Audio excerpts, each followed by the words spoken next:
What's up, everybody? It's your boy JL2. I'm back, and today I'm going to be covering the main card of Karate Combat 35. Karate Combat is the world's #1 full contact karate league, and I'm going to be covering only the main card.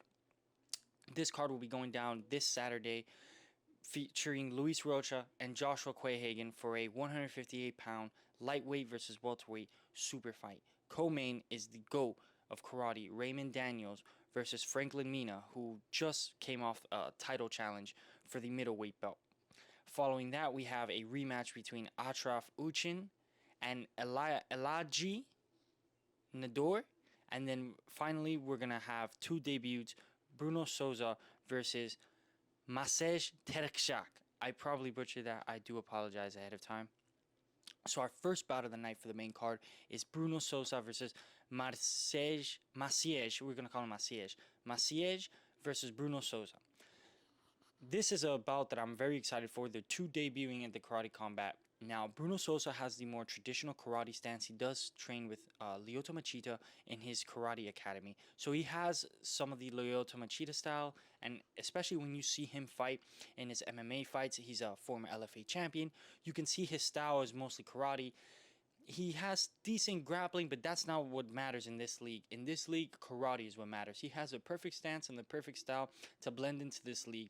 And I think, as opposed to Maciej, who's a Polish kickboxer and strictly kickboxing, I think Bruno is going to have a much easier time adapting to the rules, especially now that they have added knees.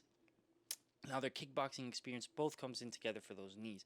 But what really impresses me is going to be Bruno has that, like I said, that traditional Lyoto Machida karate stance. So already coming into this fight and this bout, he's already used to being on his tippy toes, being in and out. You know, he likes to get into distance and he likes to get into range, and he likes to really just pick his opponents apart and kind of like point karate, get in, hit your opponent a couple times, back out, get out of the way. He has very good defensive offense, which is basically he has really good counters.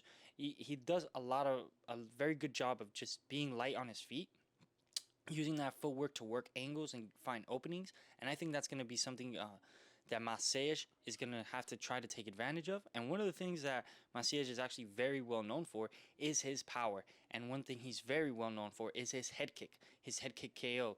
Actually, that is what he's coming off of, is a head kick KO against his former opponent. I think when Bruno is kind of angling around, circling him, and kind of, just showing him, hey, I have this traditional karate stance. I know how to fight like this. And I believe he will begin to outpoint him, in the first couple of rounds. Maciej can be looking for a big, powerful head kick as Bruno Souza is circling around him, and they're looking for the victory between the two of them. Moving on to our next fight. Our next fight is a rematch between Ashraf Uchin, the Moroccan, and Elhadji N'Dour. Now, these two fought back in 2018. It was one of the very first fights and one of the very first, culminations of live fights for the promotion of Karate Combat.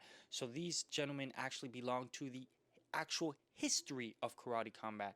And when they fought way back then, there was still some type of double leg and single leg takedowns allowed, which have been taken away. And this was the biggest reason. Round 1 went to Elhadji. He outstruck him and knocked him down. Definitely laid some very vicious ground and pound. So he took that first round. In the second round, you saw the single leg and double legs from Adshan as he would, continually take down Elhadji. And that's what we looked for in the second and the third round. It turned more into a grappling match, and then he used his strikes to set up the takedowns, and eventually it looked like really more of an MMA fight. And Adshan essentially ended up getting the nod for the fight, while I believe Elhadji was sticking more to the karate effective striking, and he should have won that bout. That's neither here nor there. We are now 4 years later. These gentlemen will be facing off this weekend. How do I predict this fight to go now? Elhadji himself has not fought in 3 years. Ashraf has fought, more recently than that. But they both are coming off a bit of layoffs. Both are looking to be set up for a title shot in their division if they are able to win this fight. I think that, these heavyweights need to be very careful. They both possess tremendous power. Ashraf with his right hand, over the top, his right overhand, and you also have Elhadji, who has a very strong jab, great boxing combinations. I actually like his base. He has a high guard. He kind of has more of a like a boxing type fighting, and he really gets inside and does damage with his hands. I predict that Al-Haji will be able to finish Ashraf this weekend within the second or the third round as he wears him down. Ashraf does struggle as the fight progresses, so that is something to keep in mind. And Al-Haji looks like he's in the best shape of his career as these heavyweights will clash this weekend in Karate Combat, August 27th. Moving on to our co-main event. This is actually a fight I'm very excited for. Not the fight I'm most excited for, but Raymond Daniels versus Franklin Mina. This is a middleweight bout, and as I was saying earlier at the beginning of the video, Franklin Mina is coming off a title shot. He was a title challenger, which he lost a split decision. This means he is the highest of highest calibers, one of the highest caliber that the middleweight division has to offer.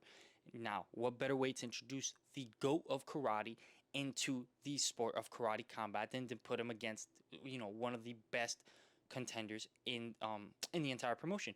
And I think Raymond Daniels is coming in this weekend. He's a human. He's literally called the human highlight reel. He's the real deal. This guy does. I mean, search up Raymond Daniels highlights and best knockouts, and you're actually gonna you're gonna be in awe the entire time. This guy is extremely talented.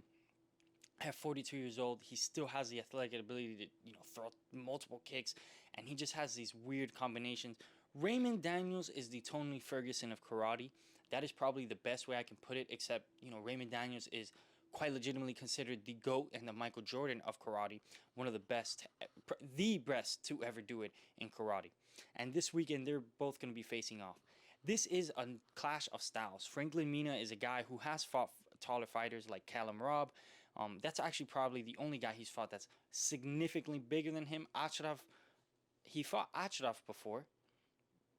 And the issue with him and Ashraf is they were fighting in different weights. So it was difficult for Franklin Mina to, adjust to Ashraf's weight. He was kind of fighting out of his weight class, and he ended up getting knocked out in that fight. But now Mina's more in his natural weight class at middleweight. Raymond Daniels is a natural welterweight, so Raymond Daniels is actually coming up in weight.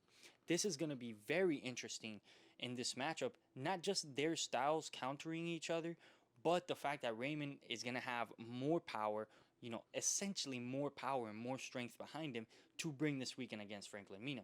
I look for Mina to be trying to get inside while Raymond Daniels tries to fight this from the outside with low kicks. Now, he is very well known in kickboxing for being good in the clinch, and in MMA, that was something he used well to his advantage as well, and they have added knees. Now, these knees are a great incorporation, especially for Raymond Daniels, who is a former Bellator kickboxing champion, as well as the GOAT of karate. So this man has been, kind of all around combat sports, and he has legitimately won at kind of the highest, not the highest level, but some of the highest regards and highest achievements you can achieve in the respective sports. Now, this weekend, I expect Daniels to put on a lot of pressure against Franklin Mina, and as Franklin Mina tries to counter him and get inside and try to, diminish that reach advantage that Raymond is going to have, I expect Raymond to throw just highlight reel kicks from all types of angles. I expect him to hit the body, hit the head. This is his resuming in competition, and to bring him out of competition, they needed to guarantee him not just something that he wanted to do, which was karate, and it's, kind of full circle for him to come back and fight in full contact karate. But one of the biggest goals for Raymond Daniels was to fight for something. So this weekend, these gentlemen are basically going to be fighting in a title eliminator. My prediction is Raymond Daniels by spectacular knockout in round 3. We'll be able to see if I'm right or wrong in just a couple of days. But moving on, we are going to go to Joshua Quayhagen versus Luis Rocha, which is the main event of Karate Combat 35. This is the super fight, the first ever super fight in the promotion's history. So this is actually, this is very, very big things, especially this is monumental for the promotion itself. Years down the line when the promotion has succeeded and made a lot of money and they're now much bigger and I guess, as some people say, more Hollywood, you're going to be able to come back and look back at this card. This is going to be a very impactful card, a very meaningful card. So if you're somebody that likes kickboxing, if you're somebody that likes striking in general or karate, I highly recommend watching Karate Combat this weekend. It's a sport I'm trying to get everybody into. But enough of that, and let's talk about the real nitty-gritty, the fight. This is actually the fight, one of the fights in Karate Combat I'm most excited for. I've been following Karate Combat since 2019, and it's been an absolute blast because the sport itself has developed and it's grown right before our own eyes. You know, the pandemic and everything having slowed things down. We're now seeing a super fight in this promotion. Now, the welterweight champion Joshua Quayhagen will face the lightweight champion Luis Rocha. Luis Rocha trains with the Patricio brothers. For those of you that aren't familiar, they're a pair of Bellator brothers that are actually both currently, I think they're both currently champions right now in Bellator, one in the featherweight division and one in the lightweight division. They train with Luis Rocha, and Luis Rocha, of course, he gets to train in MMA, he gets to train in all types of disciplines. With the Pitbull brothers, I do expect that kind of, they do have that get inside you style. They try to knock you out a lot like Patricio Pitbull. You know, Luis Rocha reminds me of that. The guy that's trying to get in your face, trying to put pressure on you.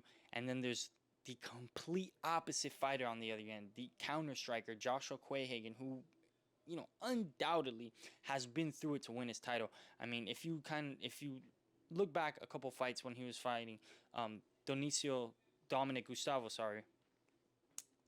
you know, Gustavo won the first 2 rounds. Quayhagen had to come, dig deep, come back, and win the next 3 rounds to win that title. And, you know, essentially, Luis Rocha won his last match, took it from spectacular fashion from one of the best, actually the best lightweight champion to date for Karate Combat, Edgar Skeevers, and knocked him out. Just quite easily knocked him out. You know, manhandled him after Skeevers had beat him a couple years before in their first bout for a title as well. If I'm not mistaken, it was the inaugural lightweight title that Skeevers and Luis Rocha had fought for at the beginning. And now we're going to see full circle, the first super fight. These two champs, they've been dying to face each other. This is going to be a clash of styles. As Rocha comes in and looks to, put his power, I've seen a chin on Joshua Quayhagen. I've seen him take hits. I've seen the preacher go down. I've seen him get ground and pounded. But every round I see him like it's a whole new round, like it's a fresh new fight. So I do think Joshua Quayhagen has the advantage here. I think he will be winning by decision. If not decision, I predict a finish for Quayhagen. I don't think Rocha would be. I think he does have the power, so he does obviously have, I don't want to say a puncher's chance because it sounds like I'm saying he has no chance, but he could essentially knock out Joshua, put his lights out, and that's probably his biggest advantage to win this fight. That is your breakdown for Karate Combat 35. I am JL2. Thank you very much for listening. Stay tuned for more videos coming up. I'm going to be covering the UFC in Paris, and I'm also going to be doing a Nate Diaz tribute video. Thank you, everybody. I'm JL2. Peace out.